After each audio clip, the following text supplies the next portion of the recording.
Bonjour tout le monde, j'espère que vous allez bien. Aujourd'hui je fais cette vidéo avec ma propre voix pour vous expliquer 2-3 trucs. Premièrement, on va commencer par les mauvaises nouvelles. Vous allez sûrement vous dire « Oh mais elle nous a déjà annoncé la mauvaise nouvelle qu'elle allait sûrement arrêter Loon's Aventure hier dans une précédente vidéo et aujourd'hui elle nous refait une vidéo pour nous annoncer quoi ?» Je pense tout simplement que je vais arrêter d'être écrivaine pour un bon moment. Donc c'est-à-dire que je vais garder les idées de personnages et d'histoires que j'ai pour Vodka Make Me Do It, pour ceux qui ont regardé la vidéo d'hier, la nouvelle histoire que je voulais développer. Mais je pense pas que je vais l'écrire, je vais garder ça pour des personnages que je dessinerai ou que je vous présenterai individuellement, mais pas en histoire. Et pour ceux qui se poseraient la question, oui, j'arrête bien toujours Loon's Aventure, ou du moins je fais une pause qui aura un très long terme, parce que j'ai pas envie de continuer pour des raisons personnelles et de mal-écriture de départ. Deuxième petite chose importante que je tenais à vous expliquer, c'est la création de départ de Loon's Adventure. Alors, il faut savoir que le personnage de Loon a été créé en 2022. J'ai eu l'idée de créer ce personnage pour me représenter à la base et pas du tout pour créer une histoire. J'ai décidé de créer cet OC qui allait s'incruster dans Hazbin Hotel. À la base, mon OC vient d'Hazbin Hotel, c'est pour ça que l'univers ressemble beaucoup à l'Elaverse. Bon, pas tant que ça, mais il y a de l'inspiration que vous pourrez retrouver dans mon histoire qui vient de Hazbin Hotel ou Eluvabos. Donc, je tiens à vous dire aussi qu'au début, Loon's Adventure était une fanfiction. Au début, elle n'avait pas de nom. J'ai trouvé Loon's Adventure parce que, en fait, au fur et à mesure des chapitres, on remarque que c'est que les histoires et les problèmes de Loon qui reviennent. Donc, j'ai décidé de donner ce nom-là parce que ça allait très bien l'histoire. Mais à la base, c'est vraiment une fanfiction. Parce que au début, Loon était un personnage seul. Il n'y avait pas d'autres personnages qui étaient dans Hazbin Hotel et qui faisaient partie de l'histoire. Pour moi, c'était quelque chose de marrant à cette époque-là. Suite à ça, j'ai décidé de créer de nouveaux personnages pour pouvoir en créer une vraie histoire et que ce soit plus simplement une fanfiction. Mais j'ai quand même décidé de laisser mes personnages de le monde de l'enfer et du paradis car ça me plaisait énormément et ça depuis vraiment toujours. Deuxième chose que je voulais vous dire dans cette vidéo, c'était quelque chose de personnel mais que je tiens à vous dire parce que je ne le dis littéralement à personne, même pas aux gens avec qui je parle de Hazbin Hotel et Eluvabos. Je suis une OG de l'Elaverse. Pour les gens qui n'ont aucune idée de ce que veut dire OG, c'est une personne qui reste dans un fandom très très longtemps dans le sens où la personne découvre ce fandom à la sortie et qui est resté jusqu'au temps. Par exemple, on va faire un exemple avec FNAF, pour ceux qui connaissent. Je suis une OG, mais pas tant que ça. Alors, faut savoir que FNAF date depuis 2014 et encore. Le premier jeu est sorti en 2014, mais il y a eu des choses avant. Et les gens qui découvrent en 2014 et qui sont encore dans le fandom en 2025, ça s'appelle des OG. Moi, j'ai découvert plutôt en 2019 FNAF, donc je suis pas à une OG. Mais il faut savoir que, du coup, Hazbin Hotel et Eluvabos, j'ai découvert en 2019, 3 semaines après la sortie. En fait, il faut savoir que j'étais jeune à cette époque-là, je vais pas dire quel âge j'avais du coup, mais en fait, je suis tombée complètement par hasard, c'était dans ma For You page sur YouTube, j'y suis tombée complètement par hasard sur le pilote et je me suis dit mais je vais regarder, ça a l'air hyper beau, je trouvais les dessins hyper sympas sur la miniature et je me suis dit je vais regarder en français. J'ai regardé le pilote et j'ai trouvé ça hyper bien, j'ai trop kiffé. Un peu plus tard, j'ai regardé le pilote d'Eluvabos et ça m'a pas du tout autant plu qu'Hazbin Hotel. J'étais vraiment restée sur Hazbin Hotel. Ensuite, en 2020, j'ai créé mon premier compte TikTok, qu'on peut encore trouver sur TikTok. C'est hyper gênant les vidéos. Ceux qui sont intéressés de les revoir, dites-moi en commentaire. On verra ceux qui restent vraiment dans mes vidéos. Du coup, mon premier compte TikTok, je l'ai créé en 2020 et j'ai commencé à faire des vidéos sur Hazbin Hotel. Donc je créais des edits et tout. Et il y a un moment où je me suis fait bannir pour moins de 13 ans. Et à cette époque, c'était vrai. J'avais vraiment moins de 13 ans. Donc en fait, j'ai compris mon blocage sur TikTok et j'ai décidé de recréer un compte et d'être un peu plus discrète parce qu'avant je montrais ma voix et j'expliquais pourquoi j'aimais Hazbin Hotel, etc. Donc ça devait s'entendre. J'ai recréé un compte cette fois qui est encore du coup sur CapCut, c'est celui-là que je vous parlais au début, où je faisais seulement des edits et où je ne montrais pas ma voix. Mais ça se voit quand même que je suis jeune en fait. J'ai récolté une belle communauté de quand même 500 abonnés et pour moi c'était très bien à l'époque. En 2022, j'ai malheureusement perdu le compte et les mots de passe parce que j'avais créé le compte quand j'étais très jeune. Mon père a essayé de m'aider à le récupérer, mais impossible de le récupérer. Donc du coup, j'ai recréé un compte seulement cette année. Après ça, j'ai fait plutôt mes edits sur Pinterest parce que TikTok, j'avais été trop triste d'avoir perdu mon compte. Donc j'avais fait des trucs sur Pinterest et vous pouvez aller les voir. C'est mon compte actuel, il est toujours pas banni celui-là. Et j'ai mon nouveau compte CapCut, du coup, Charlie-Magne-. C'est du coup la preuve que je suis une OG, vu qu'avant Charlie s'appelait Charlie Magne, voilà. Du coup, la bonne, mauvaise nouvelle, je sais pas exactement comment qualifier ça, c'est que je vais arrêter mon compte Gacha. Voilà, je vais complètement arrêter les vidéos à propos de Loon, je vais changer de pseudo. Je pense que je vais mettre quelque chose comme Chacha parce que je suis énormément attachée à Charlie Magne Charlie Morningstar actuellement, depuis que je suis toute petite et depuis que j'ai découvert Hazbin Hotel, je suis attachée aux personnages de Alastor et Charlie, mais en particulier Charlie, et vous pouvez demander vraiment à toute ma famille et ils savent. Donc je pense que je vais changer ma chaîne. Je vais faire principalement du doublage, des petites vidéos comme ça où j'annoncerai certaines choses.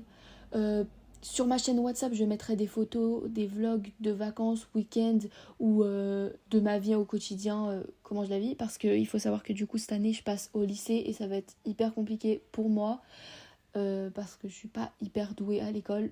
Voilà. Je vais en général, espérant dans 3 ans, repartir avec mon bac. Espérant.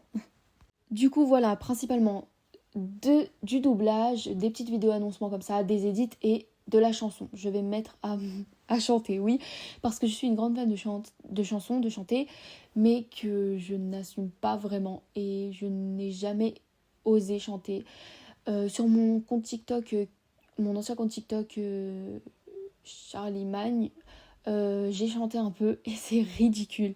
Mais j'aimerais bien essayer de chanter quelques musiques d'Hazbin ou d'Eluva ou faire quelques doublages, que ce soit avec moi, ma soeur ou même en collaboration. N'hésitez pas à me demander, mon Discord est en bio. Donc si vous voulez m'ajouter et parler de doublage, on pourrait faire des serveurs, etc. Ça pourrait être hyper sympa. N'hésitez pas du coup à me le dire dans les commentaires ou à rajouter des idées de concepts de vidéos. Et le point final que vous attendez tous, que ça fait au moins 3 ans que je ne veux pas répondre à la question, mon coming out. Voilà, je vais vous faire mon coming out aujourd'hui. J'ai très très honte de qui je suis parce que ça fait très peu de temps que je l'ai découvert. Je vous annonce, ma chère communauté, que je suis Aro Ace et non binaire. Ça peut paraître brouillon comme ça, si vous avez la ref, mais je me suis sentie Aro Ace il y a à peine une semaine et j'ai très mal pris la décision et je vais vous expliquer ça du coup tout de suite. Je ne vais bien évidemment pas mentionner le nom de mon ex, mais nous ne sommes plus ensemble et j'ai découvert après ça que ma vie n'était pas faite pour être en relation avec quelqu'un. Il faut savoir que la personne avec qui j'étais et même d'autres personnes... Non, on va parler de cette personne en particulier parce que c'est cette personne qui m'a fait avoir le déclic de me sentir aromantique et asexuelle.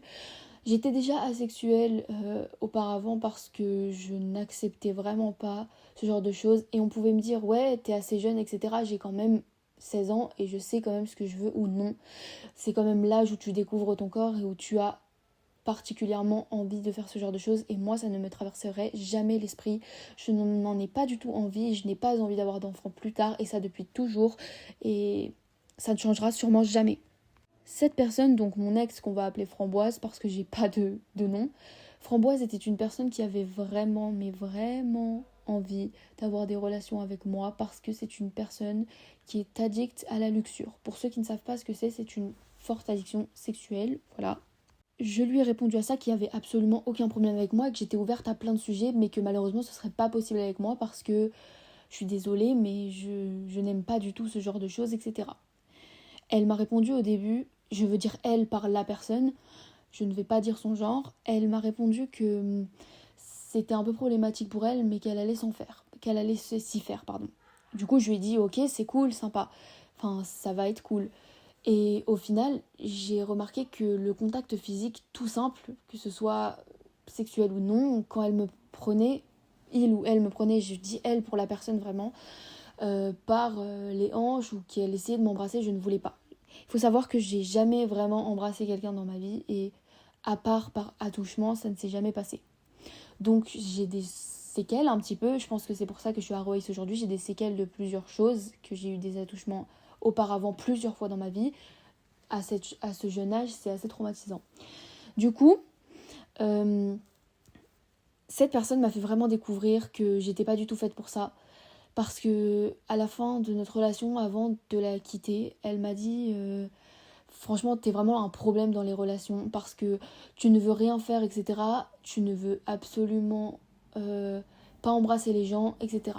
Certains d'entre vous me diront mais non, c'est juste parce que c'est une personne obsédée sexuellement, tout le monde n'est pas comme ça, etc.